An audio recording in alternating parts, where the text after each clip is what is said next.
Welcome to the Power Pack Conversation series, where we calibrate coherent conversations with high achievers. My name is Sheridan Pollock. I'm a Master Executive Coach, and it's my energized pleasure today to engage Basalt Intentional Technologies. If you can imagine it, we can build it. Founder and CEO, Wayne ZWIERS. Good to be with you today, Wayne. Thank you, Sheridan, and thank you for having me on your show. It's my greatest pleasure. So we've been having a year-and-a-half conversation around coherence. And just for the listeners, I close my laptop because, as I always say, the best conversation is a real one. My conversation with you has been humble, really, really innovative and pacey, but also fascinating in terms of out-of-the-box, creative thinking. My experience of you, Wayne, is fundamentally on a bottom line level, that you have this incredible appetite to download and receive information and to work in the very moment with innovating around that which you digest and receive. Sure, it's amazing. It can be tiring at times. Yes. And it's just in your introduction, the high performers, and just that kind of struck me in terms of what is the DNA or what is a high performer and what is the different levels of high performance. Yes. And I think the interesting thing there is, you can't be a high performer doesn't mean you're performing all the time. Yes. It's a critical thing that I've come to learn is high performance is actually performing the right things at the right time, at the right speed. Yes. And that's definitely over the past few years I've had to learn and had to master actually, and still learning that, which is very interesting. Yes, so what you're describing is rhythm, and we were actually speaking about that earlier. So just for the listener, one of the first connections that I had with Wayne, he did a retreat of mine in the north coast of Natal. And Wayne had no idea this was going to happen, but he was put on a surf ski in some of the biggest break in this country, surf break. And they literally broke that boat that day in those waves. Do you recall, Wayne? I do. I wish I could show the listeners some footage. We actually drove the kids past it afterwards and said, there's the boat we broke in. So they're petrified to get into a surf ski nowadays when they see it. They're like, oh, don't worry, we'd never do it to them. Totally. But for the listener, and to my point, I think at that stage there was the distinction that started to land around the difference between intensity, speed, okay, and rhythm. How to establish a rhythm, how much of what when, as opposed to just harder, faster. Totally. And I think that wave taught us a few things about that. Totally. So that it wouldn't be an event because it was a build-up to a massive downwind that was 32 kilometers, 2 k's out in the ocean. But the interesting thing was it was in the December, the year before COVID broke out in March. Yes. So the lessons learned and mastery that was done in those sessions was actually then applied in the following years, which was quite amazing and almost a blessing, I think, because it was preparing me physically and mentally for what was to come. Got it. And a lot of that was the person that I was with is a world champion downwind. He's a world champion, and I only came to realize that he'd only ever been in a boat with 9 people in his life, and had the privilege to be one of those. But being a city boy and being thrown in the waves just to swim, and I remember panicking and shortening my breath and battling in those massive waves smashing down on me. And he's in the waters, he's like, just relax, lie on your back and relax. And as soon as you start breathing and relax and let go, the intensity stops. But it's the unpredictability of the ocean, which is again tied back into life and society of, there's unpredictability. It's how we have to manage and steer our lives through that. So how do we get better and fitter at that and use these lessons in order to apply to our daily lives? Yes, and particularly as an entrepreneur and a fast-moving entrepreneur like yourself, to be able to read the features of the situation and choose the correct rhythm, intensity, and pace versus just relying on speed alone. Totally, because fast is better because we're seeing more impact, but the people around us to keep up with that pace or intensity it can't be expected. Yes. And also it's our calling, and entrepreneurs have that as a calling, and they've potentially onto something that they feel is their life's calling, whereas individuals around you or that are learning stuff and in business are still trying to figure that out. So for us, it's why didn't you get it? Let's go. But it's the expectation and the reality in managing that with other people also can be tricky at times. Yes. So just to pan out for the listener, we're referring to the coherence model that Wayne and I have been working with over a series of many, many months. Pre-COVID, the 5 vertebrae of the coherence model were items that, Wayne, you were working through, scanning to see which were your blind spots, where were you pretty strong, and whom in your inner stable could you support. The Entrepreneurs Organization, you had your own crew that visited with us, as well as your own internal Basalt team in terms of the 5 coherence vertebrae. Maybe just for the listeners, let's outline 1 or 2. Right now we're talking about spaciousness, vertebrae number 2. How much space we have in our bodies so that we can be even, consistent, measured, and be able to read the features of the situation. So that fast breathing that you were referring to on that boat, that was the opposite of spaciousness, wasn't it? Totally. Okay. And it's funny how I support and how people support me. So it's definitely I keep and people keep me accountable. So it's a two-way, process in everything. And interestingly enough, one of my leaders on the leadership team actually said, we're in a pickle of a situation. We're like, what should we do? And they said, we're going to give it space. Yes. And it was just, everyone was just like, amazing. That feels good. Amazing. And yes, that we're stressed and we don't know what to do. Yes. And that space just gave time to then let it unroll and unravel in the right place. Got it. And what's interesting is also the right thing will be at the right time, whether we like it or not. We want certain things, but they're not available to us at this point or that time, and that's out of our control. Yes. So it was a kind of have a bit of a cheeky, fun, quirky way of it's the yellow brick road, and when the road lights up yellow or green, you step on the stone, the next stone. Yes. And if it's not, you wait. And if you get to a T-junction, you don't know where to go, just hold. Wayne, that sounds like it's an app in the making. Can I invest? How much? Amazing. It could be the intro into the adherence model. Oh, sure. Let's talk after the session, okay? So we'll go like this constantly if we don't stop ourselves. Totally, we're innovating all the way through. So let me ask you about this team. So you've mentioned a few times in terms of the mental agility that you bring to your team and that they are demonstrating. And I think it's one of your trademarks. I think it's probably one of the most distinct characteristics of the Basalt team is that there is this agility to move with innovation, new events, new technology, and in particular amazing clients who have an understanding and expectation of excellence. Totally. So let's just ask, who are the key people in your team that you're working with right now? And maybe just give the listeners a snapshot in terms of where Basalt is and where you guys are heading over the next 6 to 12 months. So for us, it's all about people. And so often we hear, geez, the toughest business is that we have to lead people. And I say lead, not manage, because that's not how business and people work today. Yes. They're leads from behind, actually. Yes. So, I think on that note, it's really what's the individual's core values and deeper rooted essence. And even when meeting people, interviewing at the first point is not going superficial, going deep to understand who are they and what makes them tick. Yes. In our team, you can see the values are very much aligned, and one of our core values is people before code. Yes. So it's all about people first. Lovely. So how are we supporting each other as people, which is the grounding and the gravitas, and everything else is easier to build on top of that, because ups and downs and fast and slow, as we've said, in the different paces, but it's the respect and the support that we have on each other that makes a successful team. Yes. And I've always said, a competitor can copy our business, but they can't copy our team dynamics, because that is unique, and that is unique to our business, and I can't to another business or team. So how are leaders incorporating a dynamic that is so beautiful and synced with each other that makes the magic of the business? Yes. So what comes to mind is, vertebrae number 3 of the coherence model in terms of train stations and destination.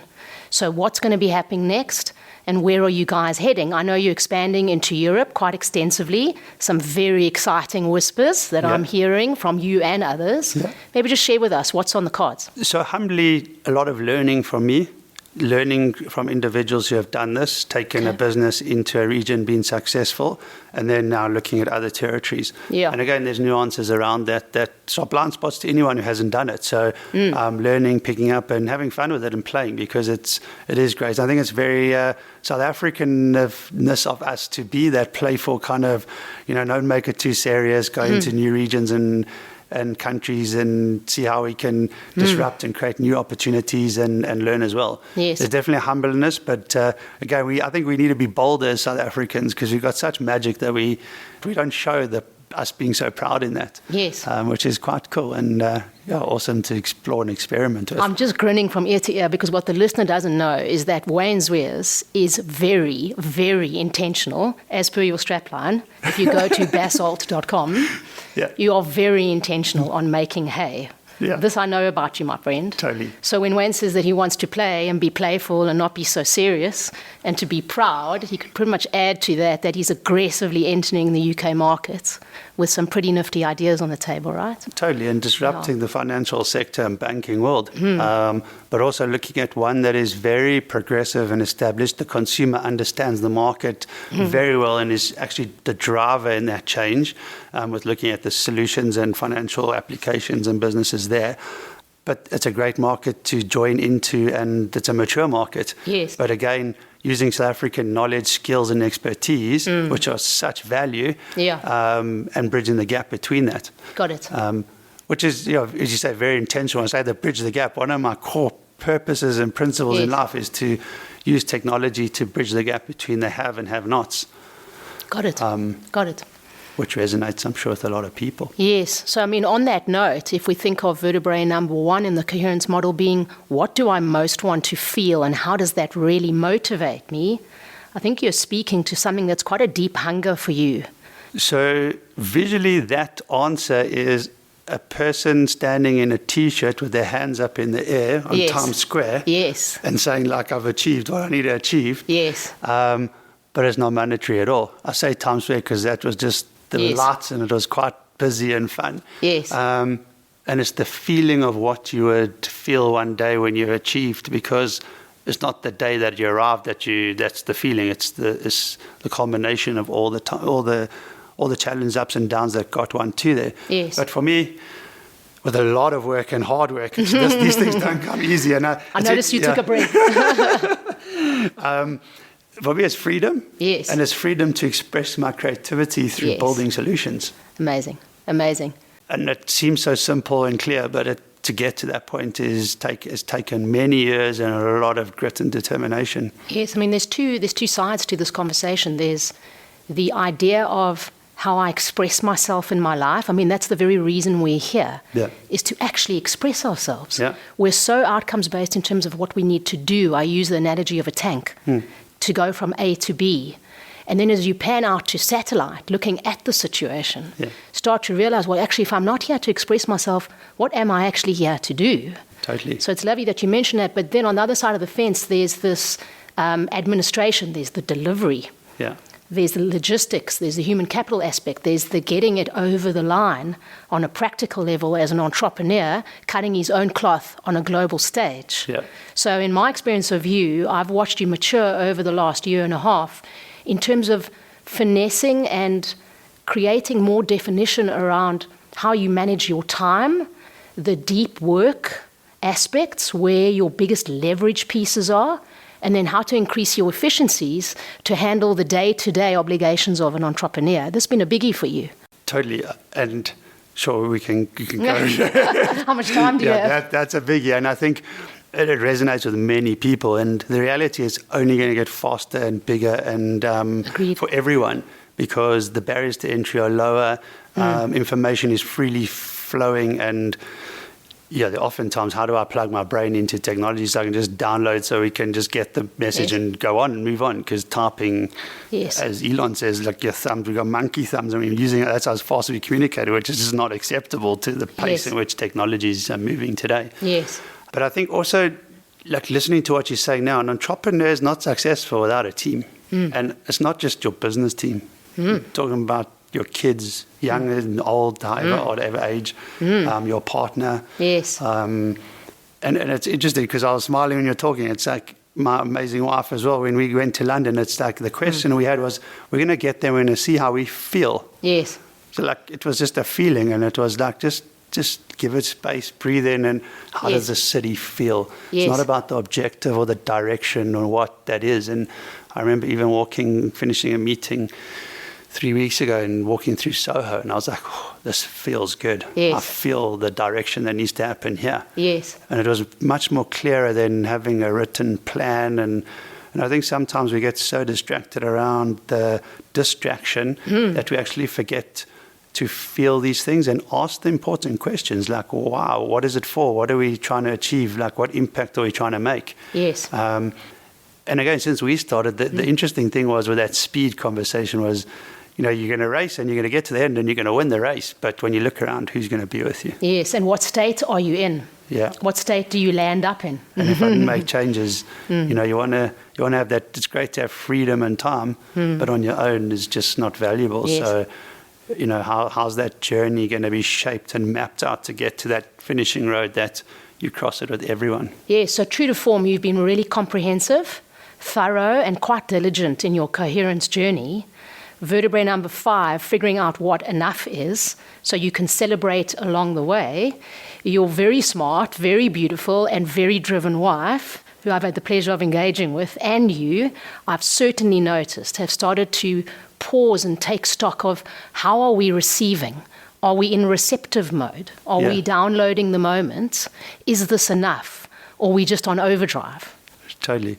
And enough is different things for different people. It can be from material to experiences. And, you know, we say, even last night, we know we might going into a bit of a, not tough or rough time, but a quite intense time, potentially on some moving and shaking we might do. But the trick here is to breathe and not be reactive and actually focus on what is pivotal to keep us grounded and how we're going to steer through that. Yes. And just getting that and agreeing that with someone or understanding each other in that on a deeper level is just so reassuring and refreshing as well. Yes. But doesn't come easy. It takes a lot of time. I understand. And, you know, and when you mention that, I think of this idea of architecting in advance. So you're speaking as a leader, and to me this is the definition of a leader. A leader is someone who has visuals ahead of time because they've taken the time to look ahead and understand what will the features of the situation be. So a leader is someone who likes to orientate ahead of time. So Romy, for the listeners, Wayne's wife, and yourself are really looking at the future and saying, how do we smart architect in advance versus how do we just deal with life's hard knocks? Yeah, and what has to happen next? Totally. So here we go. So I'm taking off my watch even now. Yes, well done. Well, great watch. Can I have that watch? Even like Dr. Joe Dispenza. Now, you know, how do you create the future from the past? You need to recreate and manifest what's from the future to bring it into the now, because the past is just preconceived or, you know, not necessarily the direction we want to go. Yes. So we need to unlock what was in the past that is not going to define us for the future, and build on where we want to be and what that picture idea looks like in our head, in our mind, and bring that to reality. And in the present moment, do those things that would get us to there. Yes. So that's an amazing way that you describe locking in on that which you want to create and having it inform you in the now. Yeah. So adherence vertebrae number 4, the adherence model, it's been around for a few years. It's not my model. It just informs the coherence model. But just to explain to the listener, there's 3 components. Wayne and I have been dealing with this quite extensively. The idea that the top companies in the States at a certain point were running ahead because they had higher adherence levels. They were able to stick to items more consistently for longer than some of the young guns or brilliant teams who had plenty of resource, plenty of time, plenty of cash, yet weren't as adherent and fell behind or jumped ahead and then fell behind. They weren't consistent. This idea of he or she who is adherent can actually realize those items that you're imagining in your future that are informing you in the present.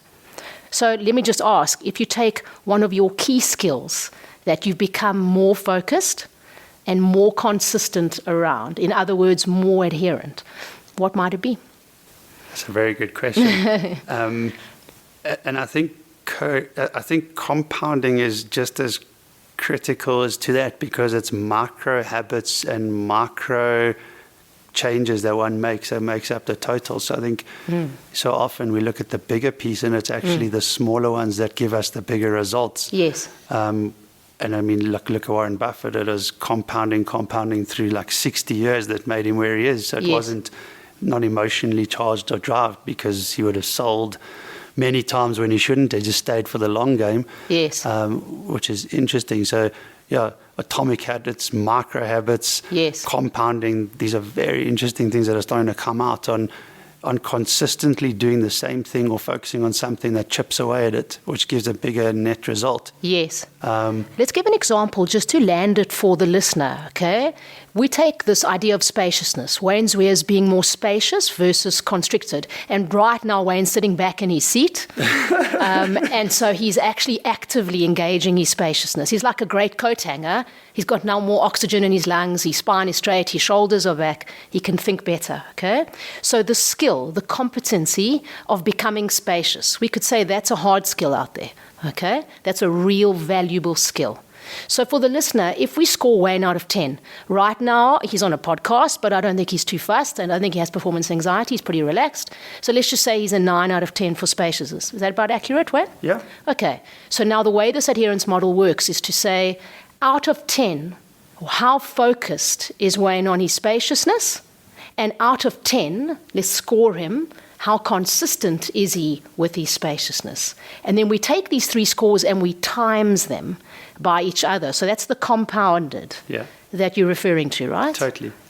And also, how consistent are you in spaciousness when you in a moment that's not spaciousness? Yes. Because that's the pivotal piece. You can't to be spacious in spaciousness is easy. Yes. So before this podcast, I had a rush to Tembo, dropped my mom at the airport to, the family won't see her for quite some time, rush back here in traffic on the highway and get here. So my journey to get to this podcast was not that of spaciousness. Yes. But the 5-minute walk before this podcast, just breathe in, go to the pool, wet my face a bit, just breathe a bit, kind of gives me that back in the moment and turn the phone off, and I am where I am now, and that's what I need to be doing right now. Yes, amazing. And just to amplify the point here, yes, you decompress. So you have more access to oxygen, blood flow, metabolism. But let's face it, when you're spacious, your mind is able to be discerning and measured to read the features of a situation. So you have more optics on what you're looking at or engaging with. Totally. And you're not going to meet extraordinary people doing ordinary things. Yes. Just to sum that up, I think. Yes, that does sum you up. And I think, we'll end up in interesting places with very interesting individuals that are actually changing the world we live in just because of that. And that can be in very remote places of the world. Yes. So we've spoken about masculinity a few times, just in terms of what defines you as a man. Where are you heading as a man? What's your perception of your masculinity?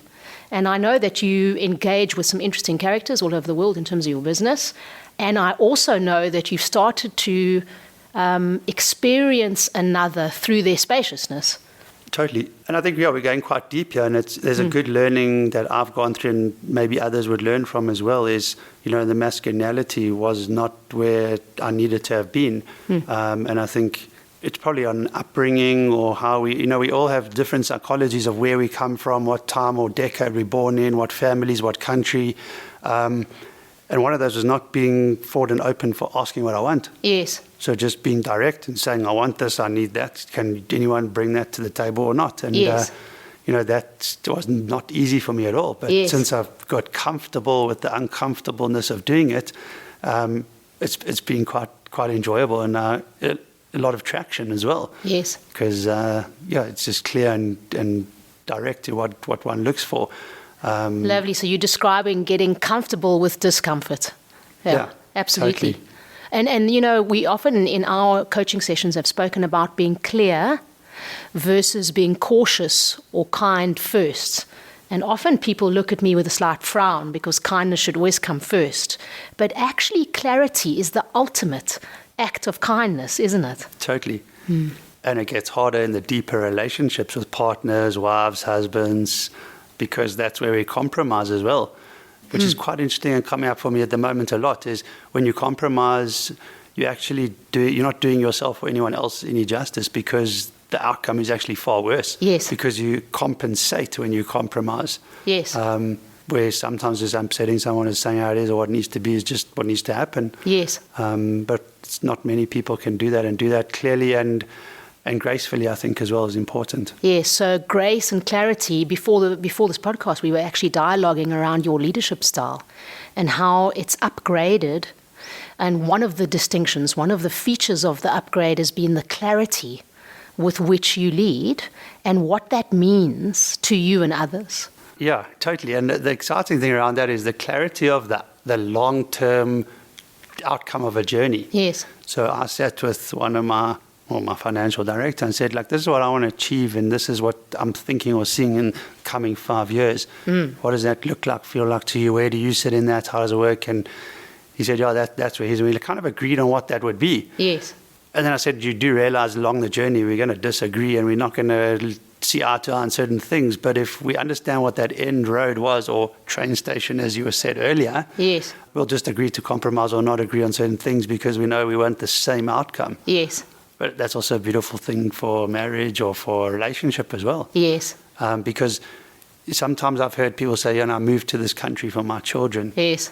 But like, what about you? Like, what did you do for yourself? And why, you can't just, shouldn't only think like that. And even Romy and myself saying, well, what is that journey together and the outcome for both of us? What are we going to do one day when our kids are like in different countries? Because potentially that's how it is. No one's in the same country. Where are we going to be and what are we going to do?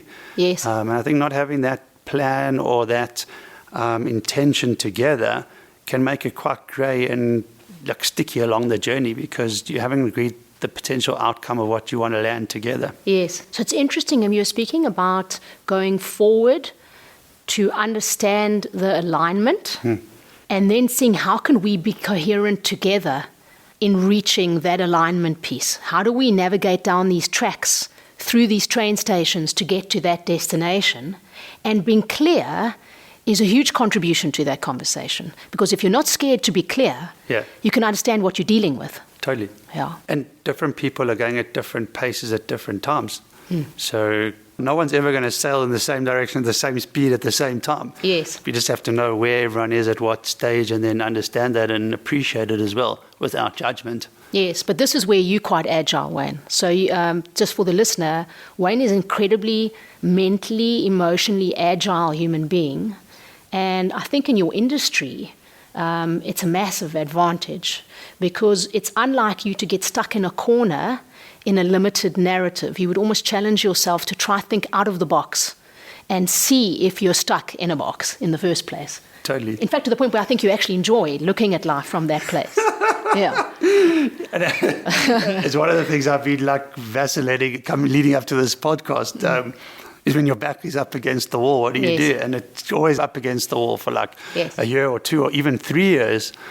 And I think that's where the magic is actually created. I always had that saying, like a sailor learns his skills in the roughest of waters. So like, if it's easy sailing, we're not going to grow or get those tools or strengths that we need to expand and give us that kind of gravitas or leverage. Yeah, and that really relates to vertebrae number 5, working out what is enough. I mentioned it just now, but just for the purposes of the listener again, just to amplify, if we don't work out along the way what enough is incrementally, we could be worrying, concerned, always on the treadmill like a tank in the micro, and never pan out enough to be versatile, to be agile, because there isn't a safety mechanism in place.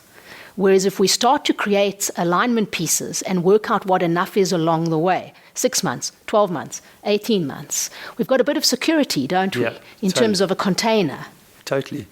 And that spaciousness has absolute magic, because you come up with concepts or ideas or thought processes that are so different. So, like, what is enough was always like a monetary thing for me. Yes. Again, probably upbringing or, where I was or culture or whatever. But the money only defined was, to me, the money was only a point to give freedom. And then what is freedom? And freedom is time. And what's the value of time versus money? Because you can't buy that back. And yes, how do you bend time to then create more time, which was another whole dimension that I kind of went and looked and explored into. But I don't work for money now because I have a bigger purpose than that, and I make clearer decisions because of that. And there's no less ego involved in that, and sometimes the decisions are quite profound because they're not monetary, but actually right. Yes. So just for clarity, you're not saying you don't charge for your services. Back to that app, Wayne. That's an interesting question because I think around the charging and the transfer of any kind of something that negotiating or barter is, yes, you only give something if you see value in it. Yes. So if you're phoning someone and they never answer, they don't see value in you. So there's just no value, and you have no value. Not that you don't have value as a person, but if a person or company is delivering value, and someone can understand that value, they will then pay or contribute back in what that value is. Yes. So it's really around value in terms of what can one do for another, and what would they pay or charge or give back on that. Yes, it's in the exchange, isn't it? Yeah, which then goes into crowdsourcing and funding, and there's all really cool things happening in that space as well. Yes. So now the listener won't see this, but Wayne's eyes just lit up at those three words. Tell us, at least spoil us with something in terms of what's happening in Europe, what's got your fancy. I heard the word NFT floating around quite extensively at some point. Yeah, so definitely we're busy on building a cold wallet for a Bitcoin exchange, which is really exciting. But a lot of jargon and lingo around these things. And I think the interesting thing is, for me, is that we're going through a cycle and a change in society where monetary is starting to have a different kind of approach and value and understanding. Yes. So there's more the theory around that, and I was listening to someone say this morning, retirement and all these things was in the 70s. It only came up. It was so new that we're still playing with that, even in a sense. Yes. So we're entering into a very interesting space and place, and those that are understanding and building and developing it are just the opportunity. I mean, I've been pulled around the table where someone said, they can make $1 billion if we do this, and it's like, whoa, that's scary, because we don't know what that means, or what regulatory, or it's so new in the territory. So amazing to adventure into those spaces and places, but it's exciting and also new, and we're loving it, and enjoying this journey. Amazing. So if we look at the next 6 months of this year, you have an amazing South African team, and you're building a European team. Where will we find Wayne ZWIERS in the next 6 months? I assume on a plane quite often, but just orientate us. So, I think bridging continents and cultures and skills and expertise. There's definitely a shortage of skills and talent in every country. Agreed. And who's got what for where. So I think that's kind of an interesting thing I'm looking at the moment. Yes. So it's less about we can't find, it's like who has and how do we work together with that. Yes. Where's there a need and how do we fill that gap? Yes, like a plug and play. Totally agreed, yeah. And I'm just going to be the conduit to bringing that together, really, and having fun and enjoying doing that. So definitely an African play in space. Yeah. Some things are leading to Switzerland as well, the banking in there and crypto, and that's in that territory, which is quite cool and exciting. Okay. But again, there's more capital than there ever has been in the world today. Interesting comment. And it's not a scarcity world we live in. Yes. So there's absolutely amazing stuff to be designed, developed, and built. But also in scarcity in developing countries, there's always that saying, there's no opportunity in a country, say in Africa or in South Africa. But there's so many challenges and problems. Take one, there's hundreds and thousands we can find every day and turn it into opportunity and monetize it. Sure. So the image I get is almost like a slipstream. And observing over the last year and a half, you become very coherent and agile in terms of engaging in that slipstream versus being caught in the riverbanks with incoherent characteristics, behaviours, habits, or ways of looking at the world. Let me just ask you, I'll put you on the spot slightly, which you're very used to. If you had to earmark where you've become the most coherent in the last, say, 2 years, what would that area be? I mean, there's there's tens and tens. But what stands out? Don't be shy. There's many. And so when you said put me on the spot, the thing that came to mind was, we often, like Romy and I say, we're in white water. We're washing up in white water. This is like, this is like not where we need to be. Let's get into tides and currents because those are more impactful. So that's an awareness to see where we are at what stage and say, well, that we're not that or we're not there and we shouldn't be there in that point or that energy level. But I think what's quite topical now and where we're at is the operating model. Yes. What is our operating model? Yes. And then it's become like kind of a household term and name in our family and in the business as well. Yes. And then saying, well, even this last week, what is the winter and summer operating model? Yes. Because different things happen and, it's colder, it's cozier. Yes.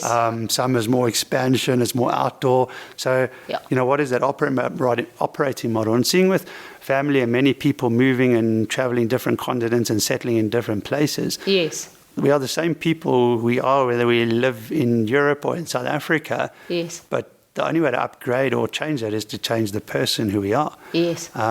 And it can be frustrating for me at times because I see that in so many people. They're looking for the external to change things in themselves. Yes. But it's an internal upgrade.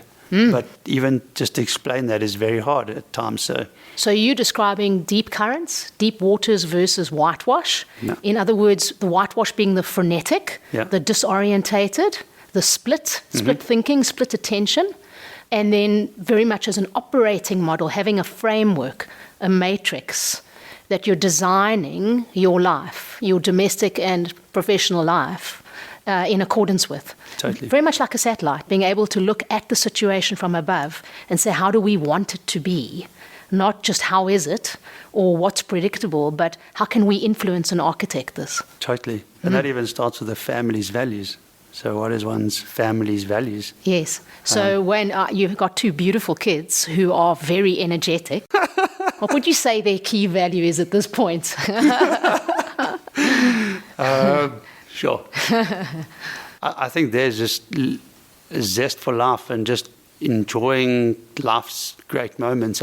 It's funny because, we've traveled now with them and we've been in interesting, must we say, fancy places, and that doesn't excite a child. Yes. Now in London, they love the parks, and the parks was like their best thing. Yes. So yes. I think as we get older, we get manipulated or brainwashed. Maybe I'm being quite flippant into realities that aren't necessarily those that make us happy or create a light in our heart. Yes. And you see it in kids where it's just the simple things. And I think, for any of us, if someone says, what was a great memory in your life, you always go back to something that was so random. Yes. Like lying on the beach doing something, or that time we went and we just bunked school and we went to do something. Or so it's, how do you find more of that magic in those magical moments? And I think that's where my kids are at the moment, which is quite cool and playful as well. Yes. The opposite of work is play, so that's where I play. Yes. I have fun with my kids. But kudos to you, because I've watched you as you've embraced coherence. You've really integrated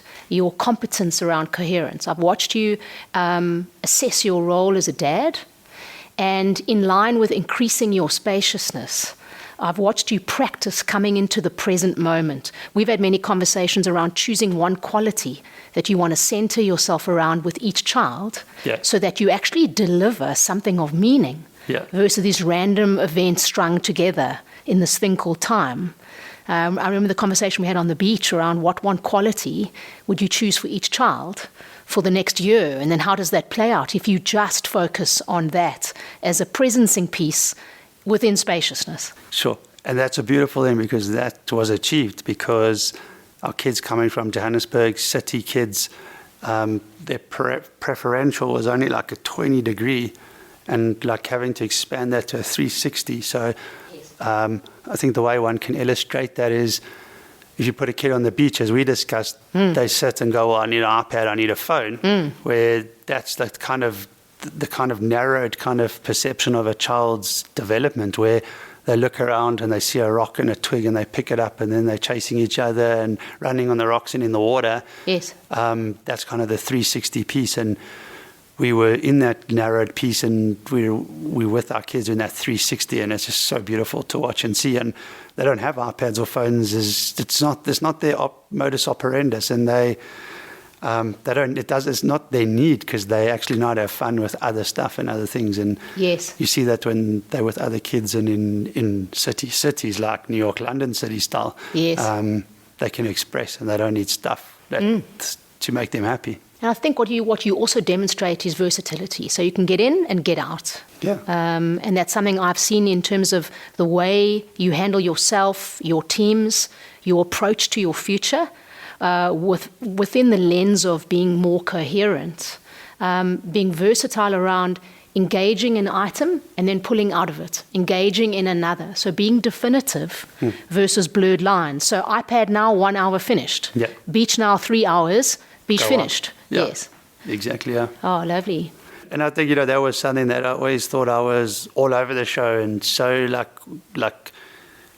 fast. But actually, those that come close to me know that it's absolutely not, and it's totally the opposite. I'm so focused. I'm so zoned in. It's just a lot. Yes. And I smile and laugh, because I met a lady in London a couple of weeks back as well, and she was like, geez, I thought to do it all over the show. And then when I spoke to her, I realized, okay, this is very clear. Each one is set up and structured in a different way, and I'm talking about businesses. So, yeah, it's we sometimes harden ourselves, and our narrative and our thinking about who and what we are is actually not correct, and we have to upgrade that perception of who we are as people. Yes. Because we've been told something by everyone else, because they saw something they didn't understand. Yes. So the world thinking that you're super fast and not necessarily concentrating because you're moving at 100 miles, when in actual fact you're actually quite agile and paying acute attention quite often. Totally. Yes. So if you're driving on the highway and you're going faster than everyone else, you're actually more in control, because you're passing the cars.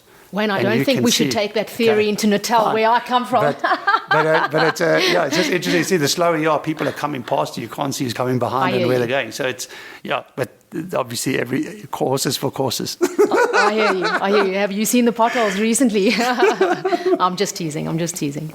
Okay, so just to wrap up, a key question going forward. Clearly you have a very expansive plan for Basalt. Intentional technologies. I love that word, intention.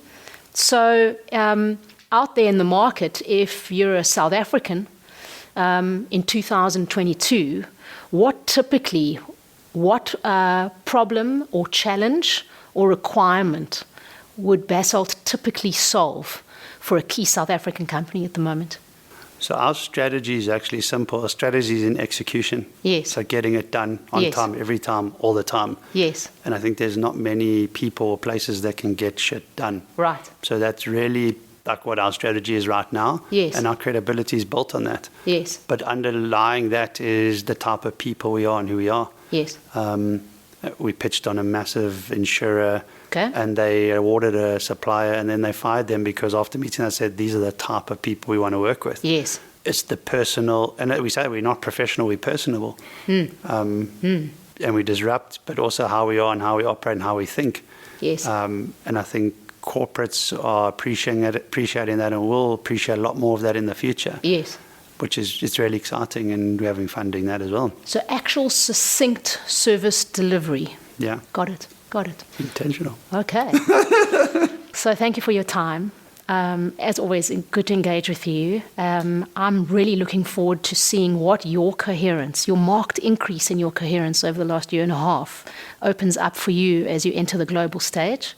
And I look forward to many, many conversations around what your spaciousness, your alignment, understanding what's enough for Wayne ZWIERS, his family and his company, and most of all, being very clear around what you most want to feel in your life, what you most want to experience, opens up for you. Amazing. And thank you for having me on your show, and the shared learning around the dialogue and everything that we've discussed. It's just amazing and a blessing.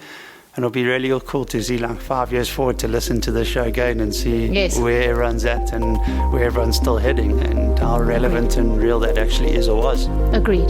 Amazing. Thank you. Agreed. Thanks, Wayne.